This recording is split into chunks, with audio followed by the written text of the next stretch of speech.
El trabajador dominicano cuenta con un amigo que resuelve en sus momentos más difíciles.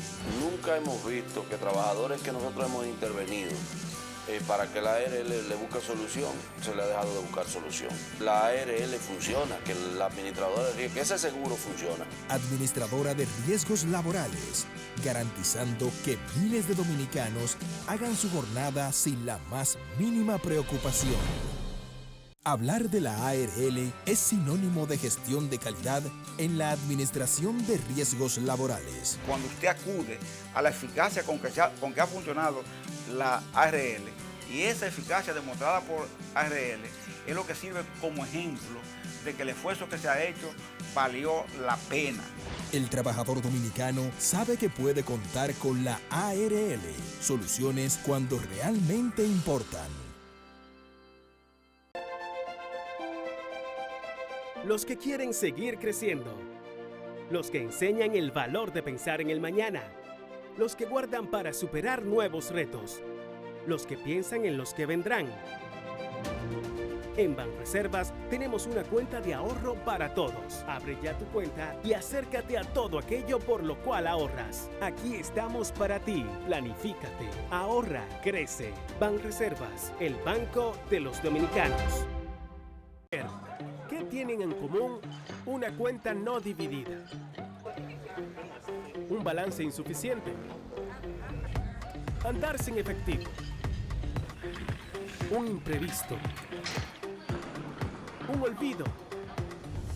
Y esas diligencias bancarias. Sencillo, todo lo puedes resolver con tus canales Banreservas. Distintas vías de solución, siempre disponible, siempre activas y siempre seguras para que resuelvas el serrucho, el pago pendiente, el andar sin efectivo y todo lo demás sin complicaciones. Así que tranquilo y resuélvelo con tus canales Banreservas. Tu banco fuera del banco. El Banco Central mantiene la estabilidad de precios. Es su misión principal, establecida en la Constitución de la República Dominicana y la Ley Monetaria y Financiera número 183-02. Los precios estables protegen el valor del dinero de las personas y las empresas, dan certidumbre al mercado y facilitan el comercio. Banco Central de la República Dominicana, por la estabilidad y el crecimiento. ¿En qué gastamos los dominicanos? La quinta encuesta nacional de gastos e ingresos de los hogares que elabora el Banco Central de la República Dominicana nos revela qué productos compramos, dónde y cuánto gastamos dependiendo del lugar en que vivimos, de los ingresos y nuestra edad. Esta encuesta es muy importante, ya que con esta información podemos actualizar el costo de la canasta familiar dominicana, que permite establecer nuestras condiciones reales de vida. Durante el 2018, los encuestadores del Banco Central, debidamente identificados y cuya identidad podrás verificar entrando en la página web del Banco Central, estarán visitando distintos hogares a lo largo de todo el país. Si tu casa resulta seleccionada para esta encuesta, nuestro personal estará recolectando la información necesaria. Es fundamental que participes respondiendo de la forma más completa y honesta posible, para mejorar tu calidad de vida y alcanzar un mejor futuro. Contamos con tu apoyo. Banco Central de la República Dominicana, por la estabilidad y el crecimiento, con la participación de la Oficina Nacional de Estadística, ONE.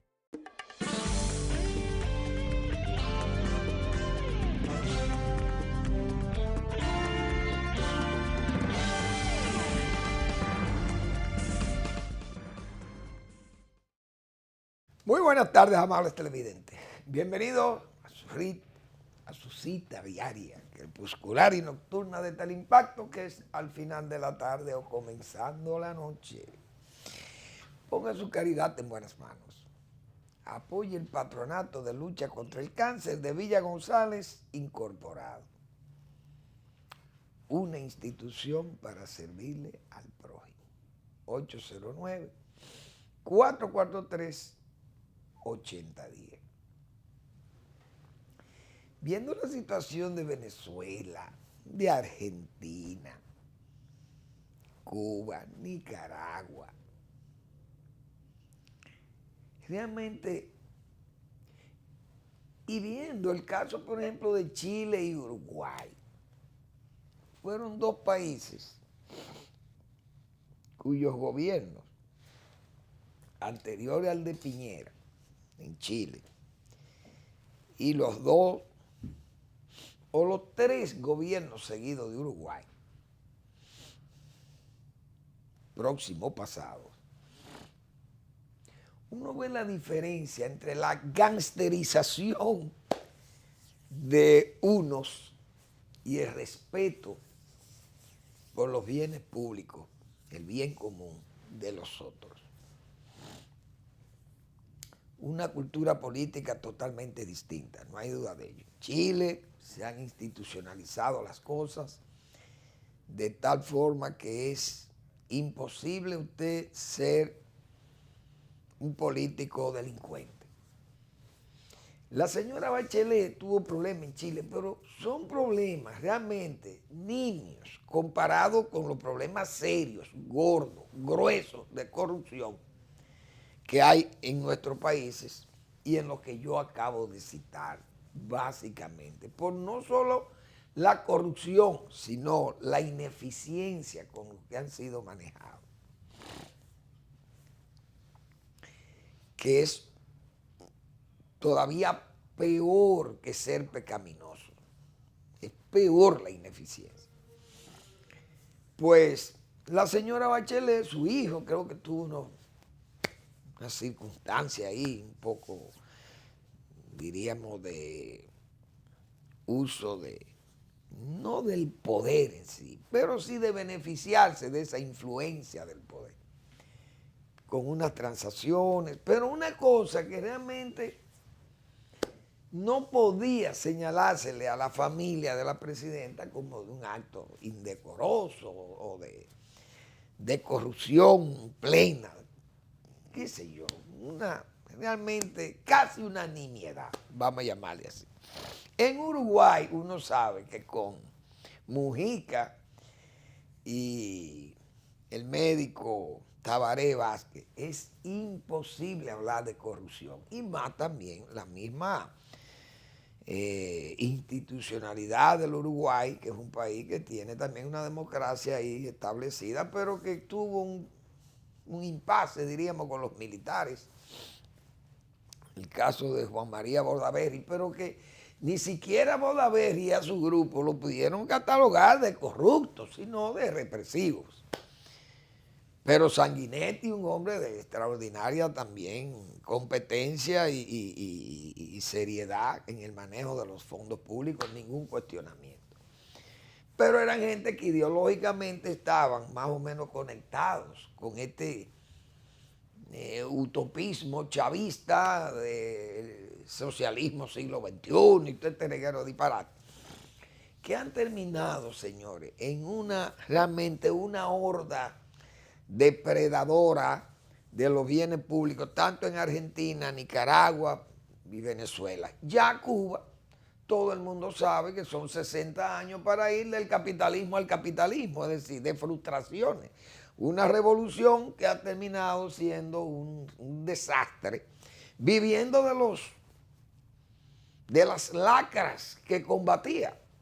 De eso vive Cuba ahora, porque habló tanto del turismo, de la jinetera, de la droga, y hay de todo en Cuba.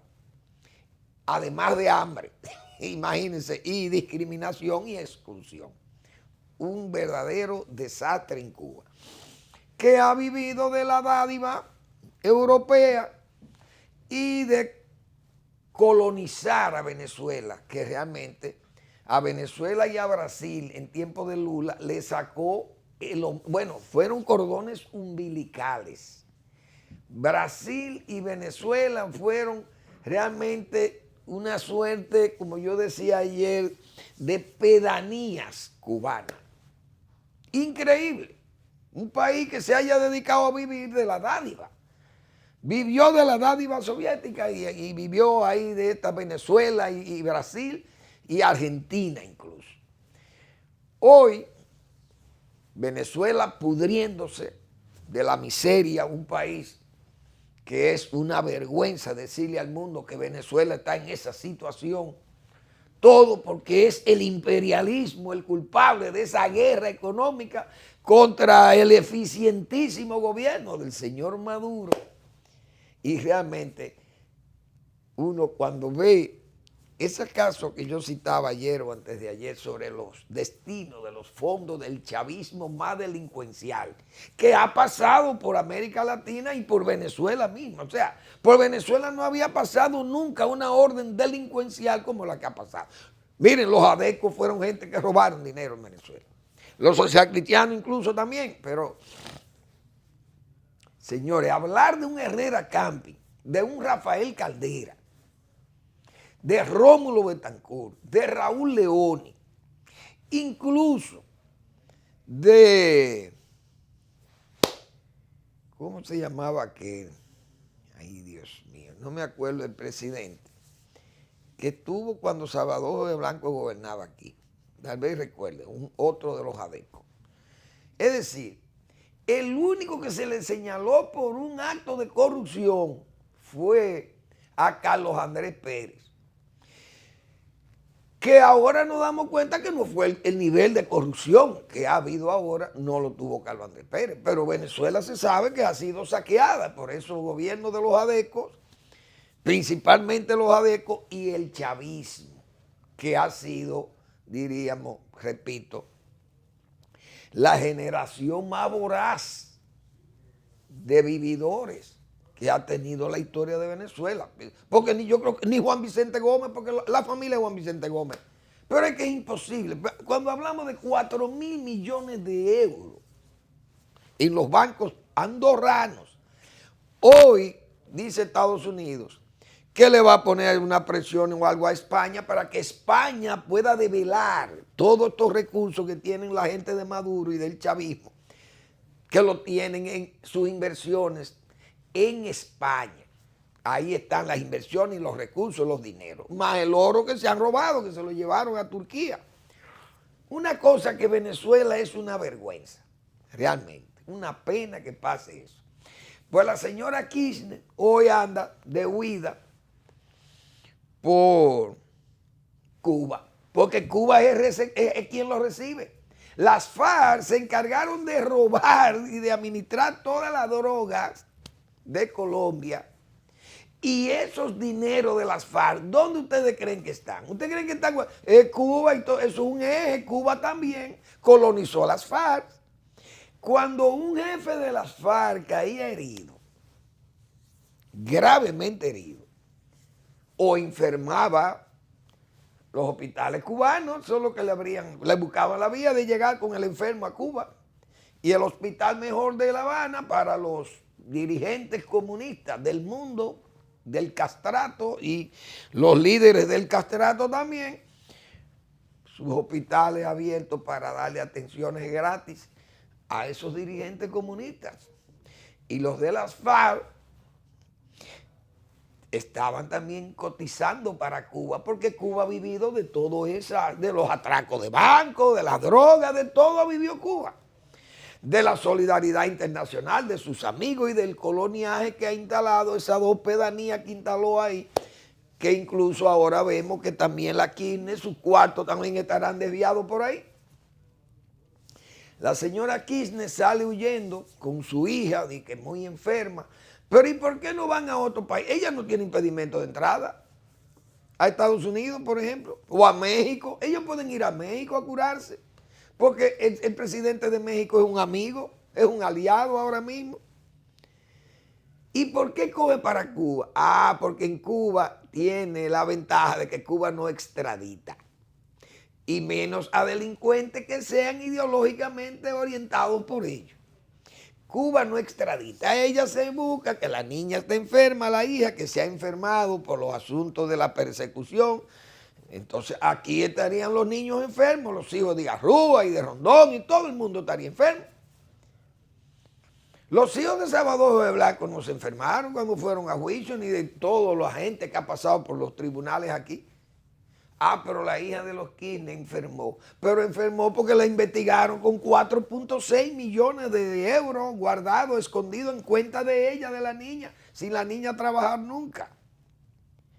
Es decir, estamos viendo, señores, la gangsterización de América Latina por políticos de izquierda y que encuentran vocerías de apoyo aquí, de algunos izquierdistas haciendo piqueteando embajada incluso. Eso es una sinvergüencería. La verdad que uno tiene que ver cosas, señores, cómo esta América Latina ha sido robada, pero era lo que decía el martes yo o el miércoles, si mal no recuerdo.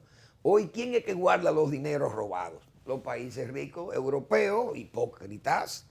Son los países más hipócritas de la tierra, son los europeos que guardan en Suiza, en Francia, en París, ¿verdad? En Londres, guardan los dineros robados de América Latina. España, allá están, en Estados Unidos también, pero entonces Estados Unidos, como tiene ahora una política con Trump de persecución de la corrupción y más de esa corrupción especializada, gangsterizada por una supuesta, una pretensa izquierda latinoamericana, las cosas se le ponen un poco difíciles en Estados Unidos. Y ahora más, con la crisis de Venezuela, se han agudizado las persecuciones. Por lo menos de Estados Unidos hacia ese chavato o ese madurato que queda allí, gangsterizando todavía a Venezuela, como han hecho con los demás países que estos asaltantes de camino, porque son asaltantes de camino, porque a la franca que se han robado el dinero, eso que yo citaba ayer, 8, 7 exfuncionarios de PDVSA y de los ministerios de energía y de electricidad, eso es un escándalo mayúsculo. El señor Rafael Ramírez y su equipo, ese grupo, familiares, un dueño de Seguro Constitución. Oigan, yo creo que el seguro estuvo por aquí. Es una vergüenza, realmente es una pena y una vergüenza. Bueno, cayendo en el plano local, señores, se sigue hablando de la sequía. La sequía, ya yo he hablado de la sequía. Lo único que sé que va a pasar lo siguiente. Nuestras estadísticas van a sufrir, no hay duda de ello, porque una región tan importante para la producción agropecuaria como es el Cibao, que esté pasando por una situación crítica de agua para riego, no hay duda que afectará las estadísticas agropecuarias, el crecimiento de la agropecuaria, aunque hay cultivos que pueden realmente favorecerse cuando comiencen las lluvias. Pueden ser cultivos, por ejemplo, ya esos cultivos establecidos, pero se benefician quizás para recuperarse el año que viene. Por ejemplo, el cacao, el café, esos son árboles que realmente han sufrido mucho. La cosecha, el año cacaotero, por ejemplo, termina en octubre, pero ya si los árboles están en floración, en mazorca, o sea, todas esas cosas uno sabe cómo. Bueno, cuando hay floración, si no hay lluvia, le favorece, pero tiene que haber humedad, porque el árbol no se podría sostener. Entonces, como quiera, le afecta. Le beneficia porque no se caen las flores, pero le perjudica porque el fruto entonces no madura, no cuajan perfecto. Bueno, es un caos. Los cultivos menores, hay cultivos que usted lo establece, no crecen porque no hay agua, y bueno, y se perdió en una etapa que usted dice, bueno, ya yo no le voy a invertir más. El tabaco, por ejemplo, mucho tabaco se perdería en Villa González porque si no lo llueve, se queda pequeño, pero el agricultor pierde hasta esa etapa. Cultivos, por ejemplo, de anuales de corte como el plátano sufren muchísimo, principalmente ese triángulo platanero del Cibao Central, que son unas 700, 800 mil tareas que se siembran de plátano por esa zona, pero es zona de secano. Ahí va a sufrir también la producción muchísimo. Y probablemente, no sé, como ya no ha ido subiendo con más, a precios mucho más inalcanzables, el plátano, la batata y esos víveres, la yuca que se producen en el Cibao, en la zona del Cibao. Ahora, me imagino que la cosecha de invierno de arroz será suspendida, porque no creo que el INDRI pueda sostener agua si no vienen unas lluvias pesadas ahora en abril, mayo, que puedan abastecer lo suficientemente de agua a las presas, que pueda mantener una humedad en el suelo adecuada, difícilmente se puedan establecer, o habrá que parar las siembras de arroz. Todavía hasta agosto tienen tiempo para sembrar la cosecha de invierno.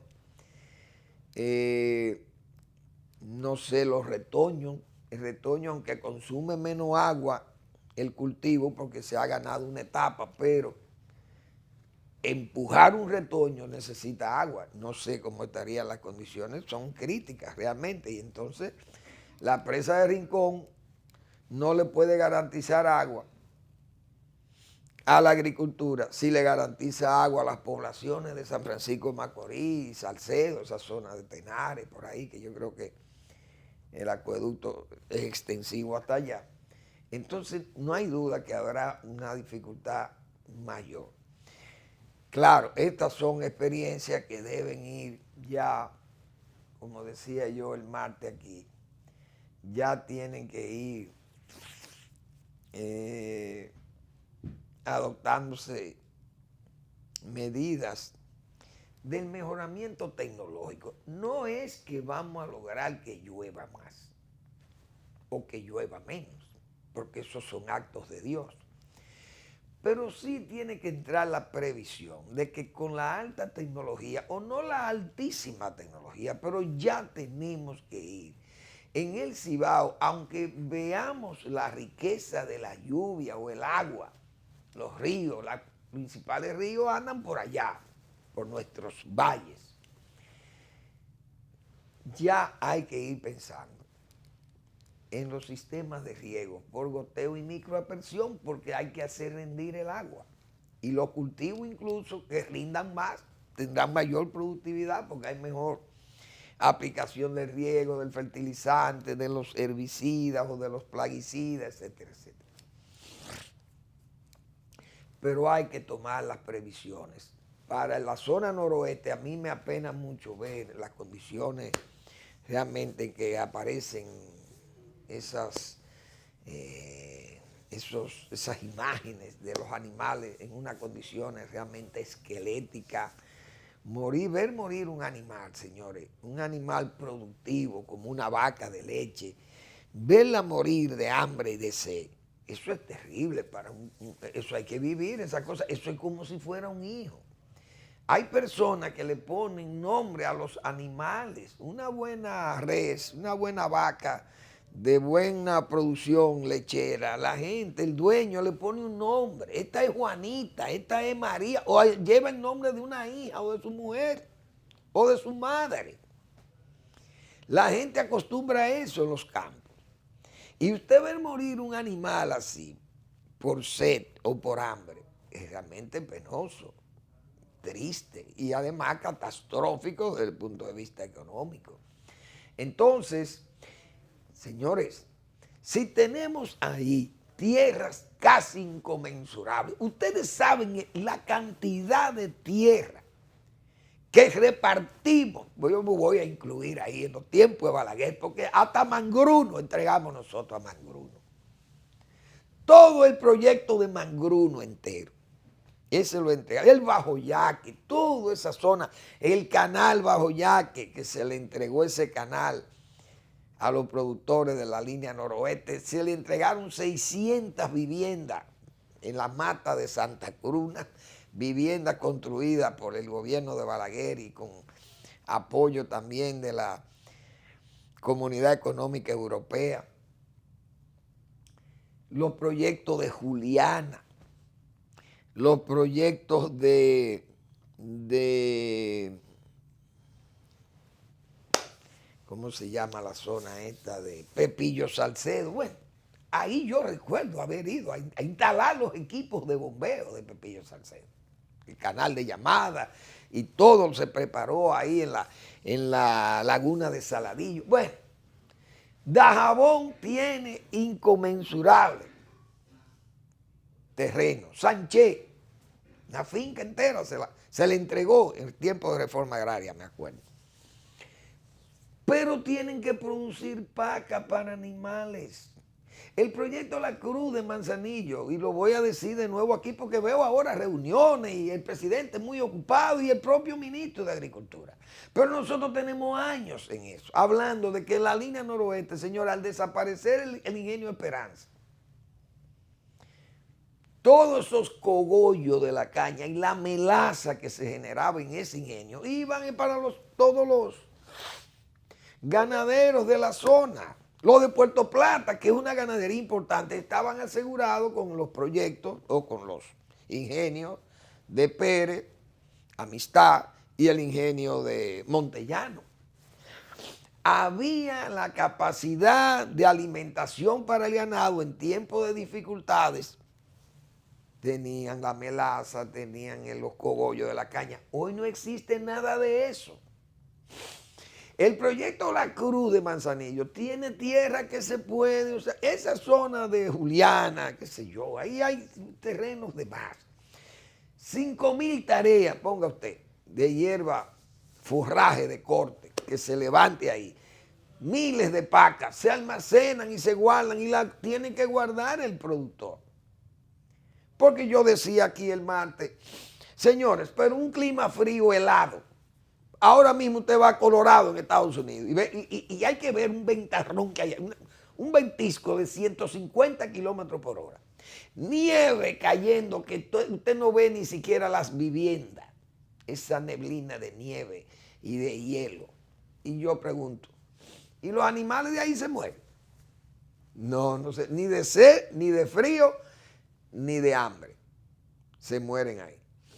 Porque ahí están preparados.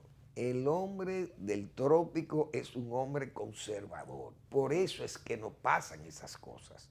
Porque somos muy conservadores. Claro, no es que no suframos con la tragedia. Podemos sufrir, pero debiéramos sufrir menos. Si fuéramos más previsores, previsión es civilización. El hombre del trópico se le importa andar sin camisa. ¿Por qué? Porque el clima no le es tan hostil. Y nos podemos dar el lujo de salir sin camisa de noche a coger fresco, como dice Hueva Rodríguez, con la luna abierta que nos señala todo, nos dice los hoyos, las piedras y no chocamos con nada. Eso era Hueva Rodríguez dando una explicación de por qué la luna era más importante que el sol, decía él, porque el sol, ¿para qué se necesita el sol si de día está todo claro? Entonces él decía, con su antilógica, que la luna era más importante que el sol. Realmente, esas cosas se tienen que prever porque es que el trópico es así. Entonces, el hombre del trópico, como es tan dejado, vamos a llamarle así, tan despreocupado porque el clima no le es hostil, entonces no se ocupa de tomar las previsiones. En los climas fríos, usted tiene que guardar la leña para calentarse, usted tiene que guardar el forraje para alimentar el ganado que va a estar, diríamos, enclaustrado en un almacén, en un establo cerrado, con calefacción para que el animal no se muera de frío. Pero no vamos a aprender todavía. Vamos a seguir improvisando y atendiendo crisis, cuando las crisis, claro, no en este caso no se pueden evitar, pero sí se pueden realmente disminuir los efectos nocivos de una crisis de sequía como la que está viviendo el país actualmente. Vamos a una breve pausa y volvemos.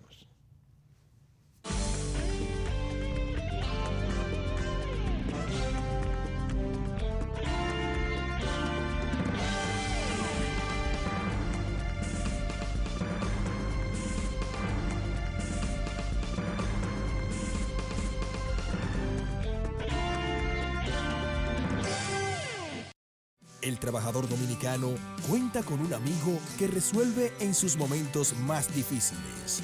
Nunca hemos visto que trabajadores que nosotros hemos intervenido para que la ARL le busque solución, se le ha dejado de buscar solución. La ARL funciona, que la administradora de riesgos, que ese seguro funciona. Administradora de riesgos laborales, garantizando que miles de dominicanos hagan su jornada sin la más mínima preocupación. Hablar de la ARL es sinónimo de gestión de calidad en la administración de riesgos laborales. Cuando usted acude a la eficacia con que ha funcionado la ARL, y esa eficacia demostrada por ARL es lo que sirve como ejemplo de que el esfuerzo que se ha hecho valió la pena.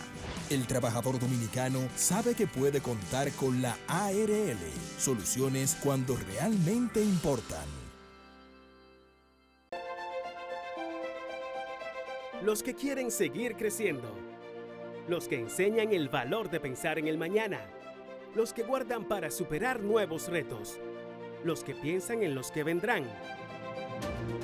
En Banreservas tenemos una cuenta de ahorro para todos. Abre ya tu cuenta y acércate a todo aquello por lo cual ahorras. Aquí estamos para ti. Planifícate, ahorra, crece. Banreservas, el banco de los dominicanos. ¿Qué tienen en común una cuenta no dividida? Un balance insuficiente.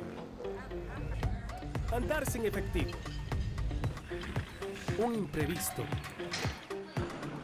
Un olvido. Y esas diligencias bancarias.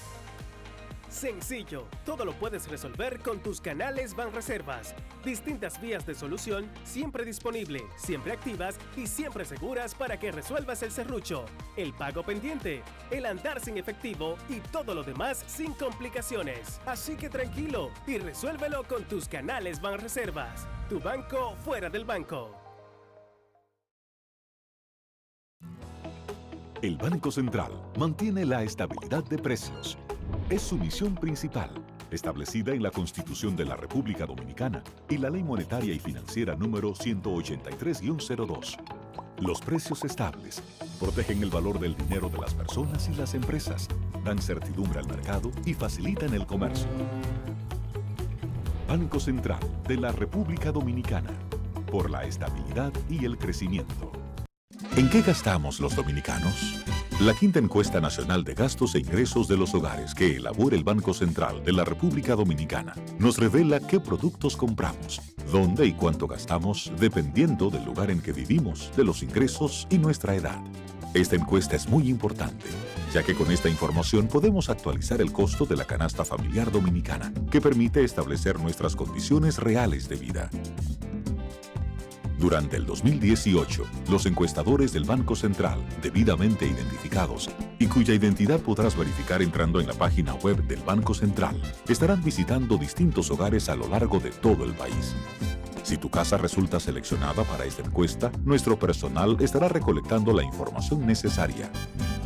Es fundamental que participes respondiendo de la forma más completa y honesta posible, para mejorar tu calidad de vida y alcanzar un mejor futuro. Contamos con tu apoyo. Banco Central de la República Dominicana, por la estabilidad y el crecimiento. Con la participación de la Oficina Nacional de Estadística, ONE.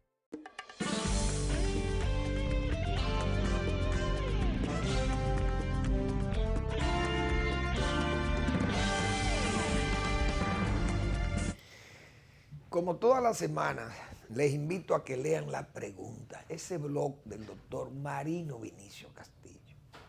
Esta semana el doctor Castillo nos tiene el poder y sus drones ciegos de rencores y pasiones. Él sigue tratando el tema de doña Miriam.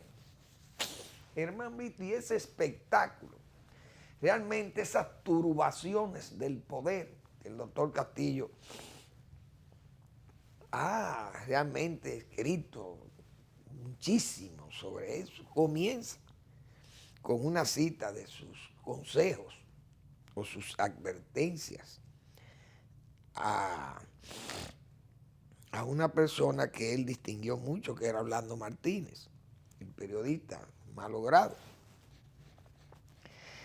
Pero el doctor Castillo, ¿cómo señala con esa precisión, con ese bisturí, cómo le pone ese bisturí al pus social y al poder, cómo el poder se ensaña y cómo a una juez ejemplar se le trata de humillar y todas estas cosas?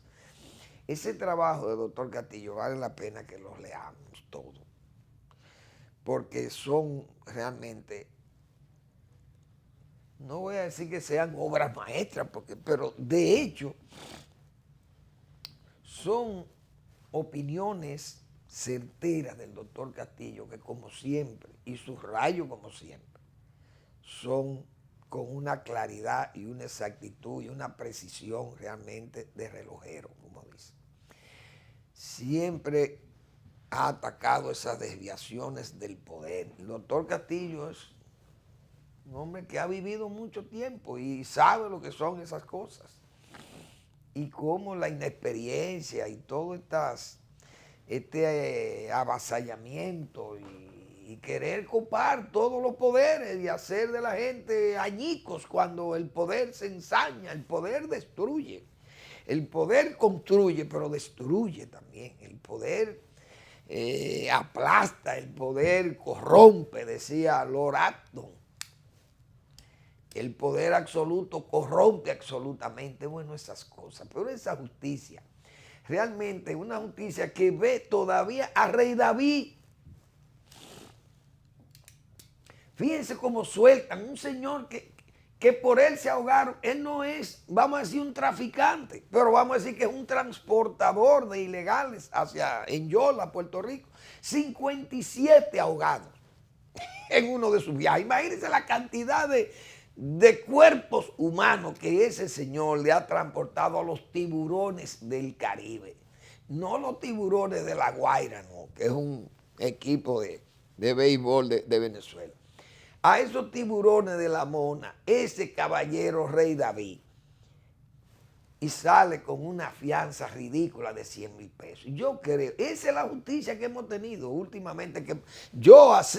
Señora, a mí me complace que el doctor Mariano Germán no siga ahí, porque que Mariano Germán, que es un hombre serio y muy capaz, pero es una persona irresoluta, no tiene dónde mando. Miren el silencio, que se ve como un silencio cómplice, el de don Mariano, ante ese bochornoso acto contra Miriam Germán, que incluso a mí todavía a uno le molesta más ver un empresariado, o por lo menos un empresario de este país, en el CONE, que doña Miriam tiene que explicar las acusaciones. ¿Pero acusaciones de qué explicaciones? Y ella la dio todo. Hoy Vinicito hizo un tuit que yo me afilio a él. Yo lo retuiteo por aquí.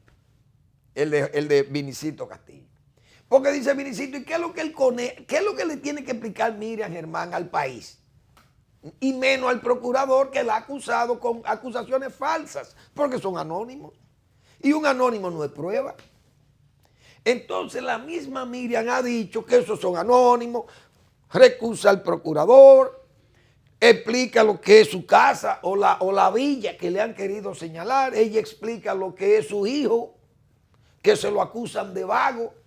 Ella explica sus relaciones de amistad con Díaz Rúa y se inhibió en el caso de él para no coincidir. Entonces fue una juez seria, porque si no ella dice, déjame aprovechar para ayudar al amigo y me voy a colar aquí con una buena calificación o hago un juicio que le favorezca.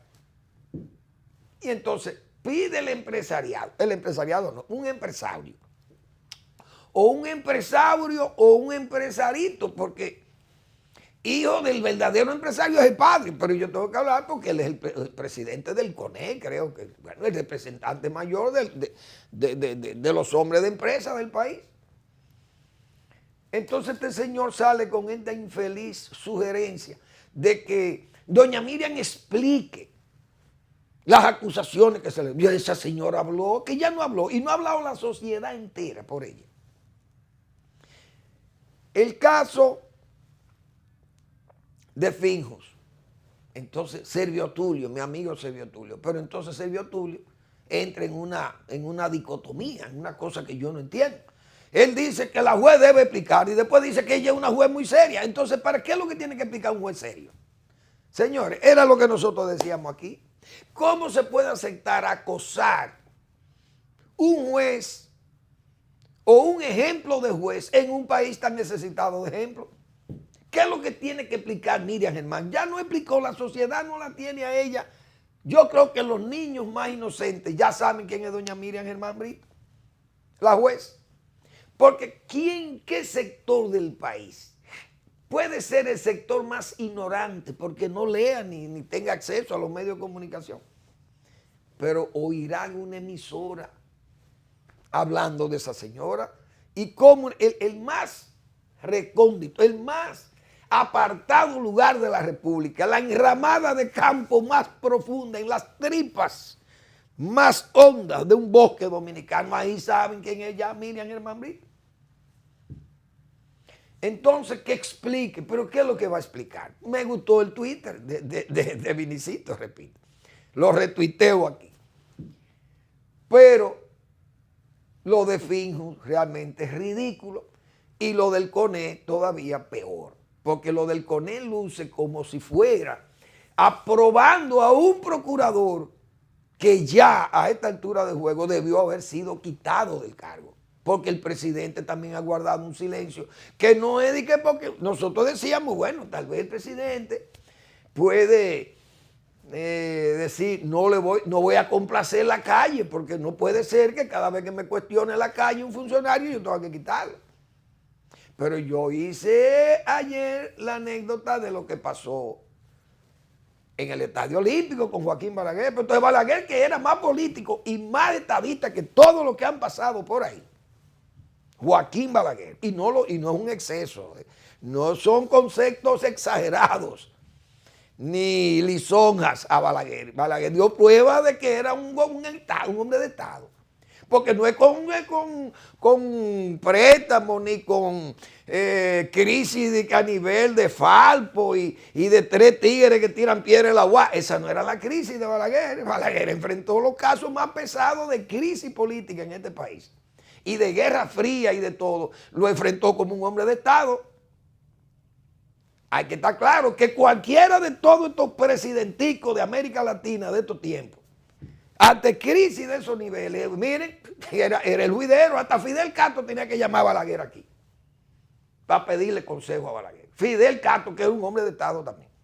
Entonces, imagínense ustedes, Balaguer, por una bofetada a un cura con un cuello romano puesto ahí en su garganta, que era el caso de Agripino, por una bofetada en un acto público ahí de un intercambio deportivo, y me permito repetirlo, que le propinara un teniente de la policía.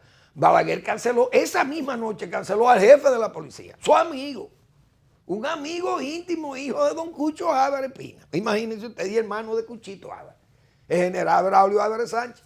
Cancelado de la policía, jefe de la policía cancelado, porque eso se llama un Estado, un hombre que Balaguer con el poder era para él, no le temía esas situaciones, pero tenía que dejar una respuesta.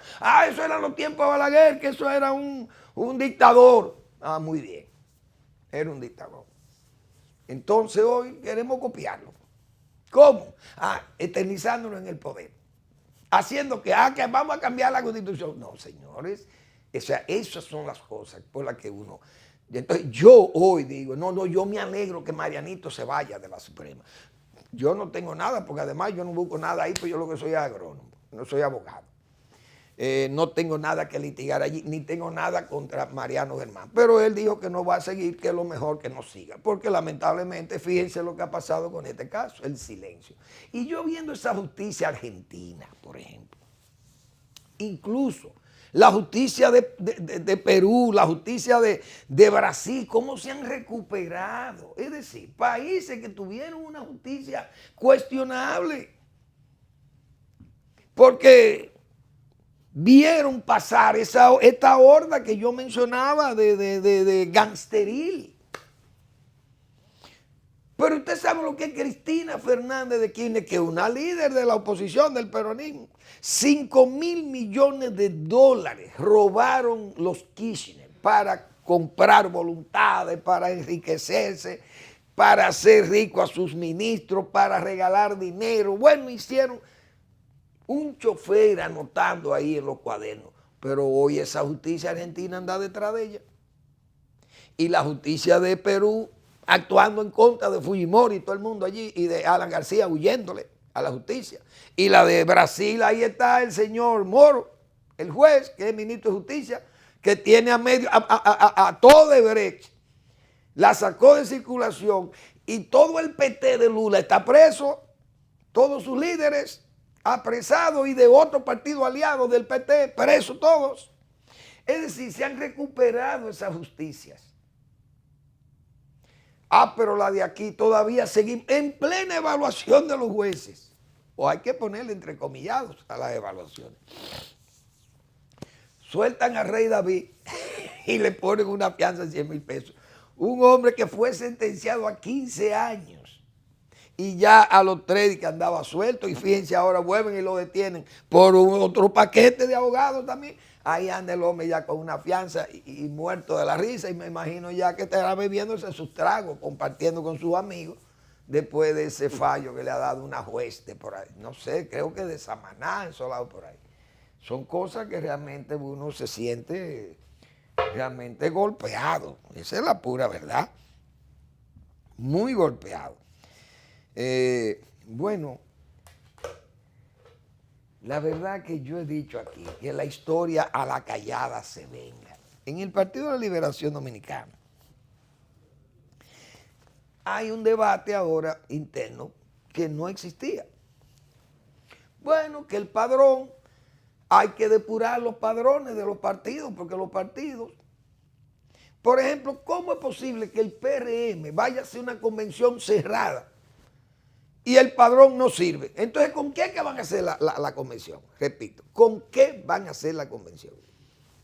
Y usted debe saber quiénes son los que van a ir a votar para que no le dañen sus elecciones primarias internas. Pero resulta que son el mismo día que se celebran las primarias abiertas para otro partido que se llama PLD. En el PLD han dicho, bueno, lo lógico sería que el partido PRM o el PRCC tengan su militancia, diríamos, registrada con fines de que esa gente sea la que vayan a votar, porque no es justo que yo vaya a decidir las candidaturas del PRM, no solo las presidenciales, sino las municipales y las congresuales, todo es el poder completo. Que vaya yo a decidirle unas elecciones a los PRMistas, ellos se van a sentir muy mal. ¿Pero qué busca Manuel Fermín aquí? Un hombre que es adversario de nosotros. Lógico, tienen razón. Ahora, si ellos tienen registrado ese padrón, con ese registro, es que ellos tienen que hacer su convención. Los PLDistas es abierta. Pero ¿qué pasa? Es abierta ¿para quién? Para el que no está afiliado con ningún partido. Una masa de jóvenes que andan ahí, como decíamos un día pasado Leonel Fernández hizo un análisis del 62% de la juventud dominicana. De 35 años hacia abajo, es un 62% de su población, son jóvenes. Pero una inmensidad de esos jóvenes no están inscritos en ningún partido, están registrados en la Junta porque son adultos. Todo el que tiene 18 años se registra y le asignan una mesa electoral. Pero ellos no están inscritos. Es posible que no estén inscritos. Yo no estoy inscrito en ningún partido ahora mismo. Si a mí no me sacaron del Reformista donde yo estaba antes, a mí tienen que haberme sacado porque yo renuncié de ese partido. Pero aquí yo no sé si sacan a uno de los padrones. Entonces, hay que entender esas cosas. En el PLD han dicho, bueno, pues miren, vamos a tratar de que se limpien esos padrones para que no influyan aquí, ni nosotros tengamos que influir allí. Y han buscado una fórmula que le llaman semiabierta, en el sentido de que es abierta para el que no está inscrito en los partidos, pero semiabierta para el que está inscrito no pueda ir a votar allí. Y si quiere ir a votar, el sistema electrónico lo rechace, porque votar 2 veces es ilegal el mismo día. incluso no el mismo día, sino por un mismo evento, aunque sea en día distinto. Chocaría. Lo electrónico va a detectar eso. ¿Qué dice? Yo estuve leyendo un artículo de Félix Bautista, publicado en el periódico Listín Diario en su nuevo formato, el voto electrónico, fortalezas y debilidades. ¿Qué dice Félix Bautista aquí? Con mucho juicio. El sistema de voto electrónico presenta sus debilidades. Algunos entienden que es poco transparente y poco comprensible. Puede vulnerar la confidencialidad del voto. El sistema puede ser manipulado por aquellos que tienen acceso privilegiado o puede ser afectado por hackers interesados en cambiar resultados. Riesgo por falta de infraestructura eléctrica, comunicaciones y accesos complicados a territorios apartados de las grandes ciudades. Disminuye el control del órgano electoral por la dependencia de quien provee los equipos y la tecnología. Es difícil recontar los votos, usted no puede recontarlo electrónico, pues es difícil recontarlo, porque no es lo mismo ser físico, un voto físico. Cuando hay reclamaciones y la normativa legal en la mayoría de los sistemas electorales no se refiere a esta modalidad de voto, dice él aquí, lo que hace difícil el reclamo de los electores cuando consideran afectados sus derechos. ¿Quién reclama con un voto electrónico? Es verdad, para un reconteo. Su fortaleza se manifiesta en que es útil para los votantes y para los administradores de los sistemas electorales. Se vota y se cuenta más rápido, se reduce el error humano, etcétera, etcétera. Pero ustedes ven todos los fallos que tiene ese. Entonces, si no hay una garantía de que ese voto electrónico va a rechazar el doble voto, que es ilegal e inconstitucional, entonces hay razón en que sea semiabierto. Pero bien, ¿qué dice la secretaria de organización del PLD? Una señora de un fanatismo realmente lisonjero.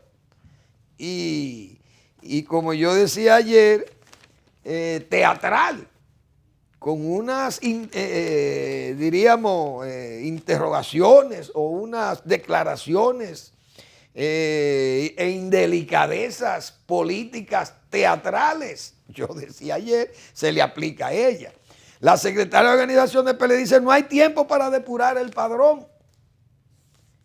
Pero entonces decía el propio presidente Medina, respondiéndole a un cuestionamiento que le hicieron al juez Moscoso, le dijo al presidente del PRM, el señor, el senador por Puerto Plata, Paliza, le recordaba, es que el padrón del PLD es un padrón que no sirve.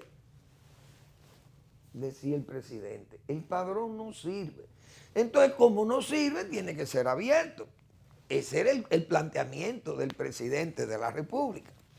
¿Qué dice su incondicional y jurada partidaria y además secretaria de organización del PLD, doña Miriam Cabral? Detalló que en el PLD hay un organismo que decide el método de elección y tipo de padrón. Bien. La secretaria de organización del PLD manifestó que ese es un tema superado porque el padrón que se decidió es el abierto de la Junta Central Electoral y no hay tiempo para hacer uno de militantes. Afirmó que el plazo de la Junta para definir el padrón cerró. El artículo 45 de la ley del partido es muy claro. Dice cuáles son las modalidades, establece un párrafo que dice muy claro que los partidos van a decidir la modalidad que van a usar y el padrón que van a usar. Y esos padrones solo son el del partido o el de la Junta, explicó. Insistió en que ya el Comité Central se reunió el 27 de octubre y decidió la modalidad de primarias abiertas con el Padrón General de Electores de la Junta Central Electoral. Doña Miriam, usted ve lo bueno que es alegar que ya decidió el Comité Central y el Comité Político decidieron cómo era la votación, ¿verdad que sí? Pues yo espero que usted también, porque la historia a la callada se venga, que usted respete los candados que le puso ese comité político a la Constitución de la República, que dice que hay un transitorio que el presidente no lo puede violar. ¿Usted está oyendo? Eso lo falló ese mismo comité político y comité central, que fallaron esto que usted dice, de que con ese padrón abierto y no hay tiempo para depurar. Pues mire, no hay tiempo para reforma constitucional, porque eso lo decidió ese órgano donde usted está ahí también, que sería usted entonces partidaria de la falsía, de la falsedad, porque usted fue de la que aprobó los candados, los 15 puntos que aprobó el comité político, precisamente para que no se pueda hacer una reforma constitucional en un tipo de sastrería que se llama comité político del PLD. Usted no es sastre, usted es la presidenta o la secretaria de organización de ese partido y tiene que respetar lo que se hizo en el partido, porque usted está alegando ahora respeto.